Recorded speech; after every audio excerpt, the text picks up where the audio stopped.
I consider that you can open the Jupyter Lab by using the command prompt. So this is how I get started with my application. And first I need to create a folder so that I can keep my code and all the notes inside that folder. So first I will navigate to some directory. So let's select desktop, and inside desktop I have these kind of things. So here I will make a new folder in the desktop which I will name as Jupyter Lab. So you can give any name. I just want to make sure that all my notes fall inside this folder called Jupyter Lab. Next we can start working by creating a notebook. So I will click on this which says Python 3 IPyKernel to create my first notebook. And next you can save that notebook by giving some name. So let me just save it by pressing Ctrl+S, and here I will give the name 01 and we will put lesson, and I will click on rename and it will rename my notebook. So what's your first program in Python? Most of us, we start by the hello world program. We may have done this earlier, but let's do it again. So we can use the print command. What is the print command? Print command is used to output some text to the screen. It can either print variables or text to the screen. So inside the inverted commas, I will put my message hello world.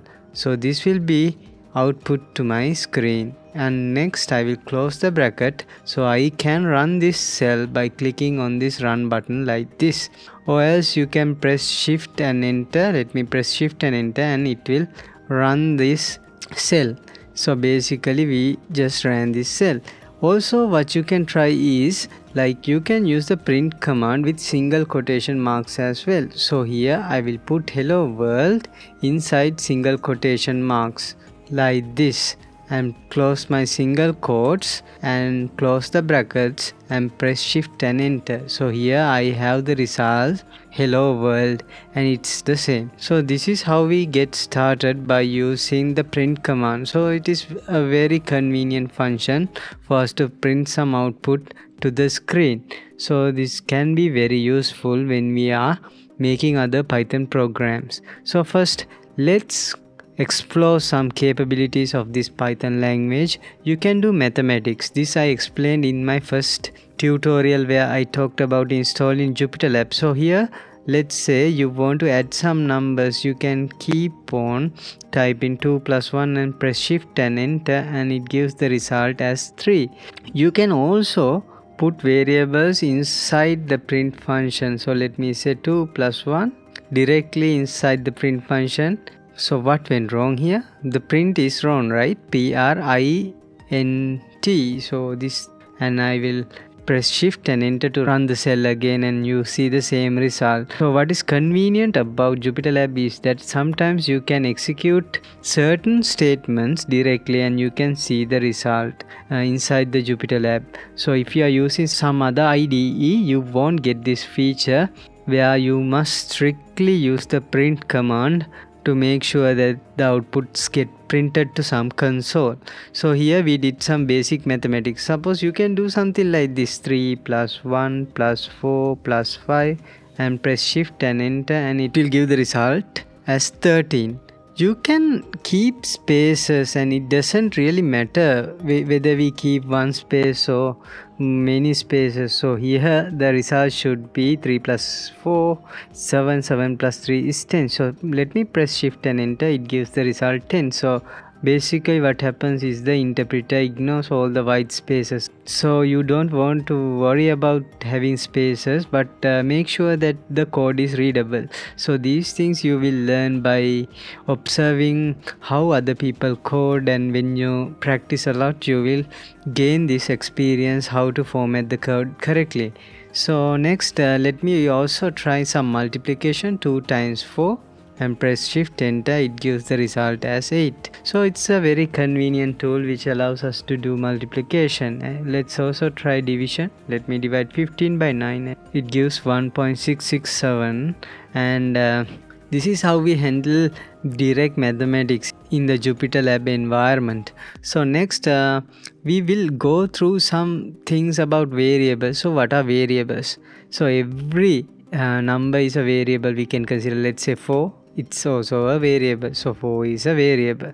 And so sometimes in mathematics you might have come across some things like x equal 5, let's say. So this is a variable, x equal 5 is a variable. So you can print x by directly typing x inside the Jupyter Lab environment and pressing shift and enter. So here you will see the value of x. You can also put this variable inside the print command. It will give us the same result. So shift and enter, it gives the result as 5.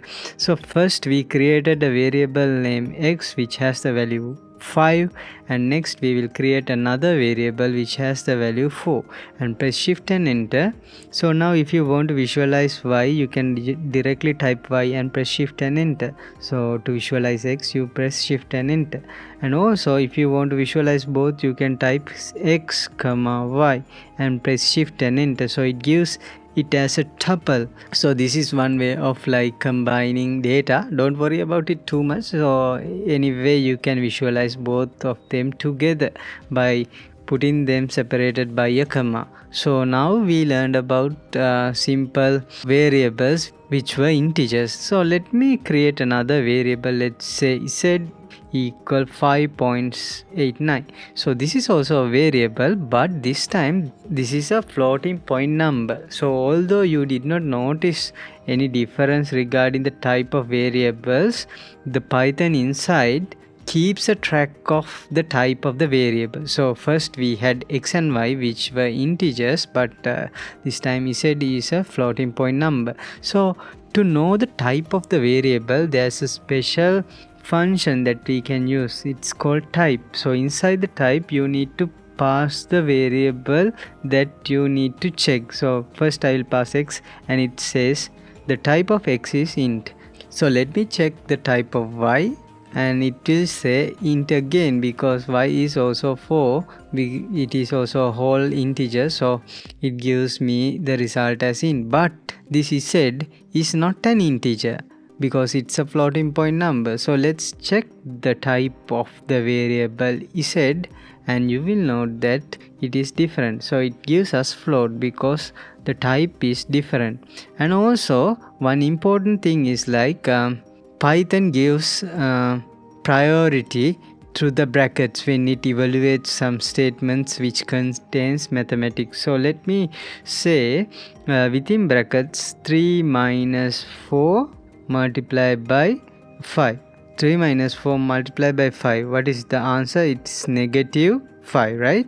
So it gives the priority for the brackets. This is how it works. So you can prioritize something by using brackets. So there are a lot of operators available in Python such as arithmetic, comparison, assignment operators, which we will go through in the next video. So thanks for watching.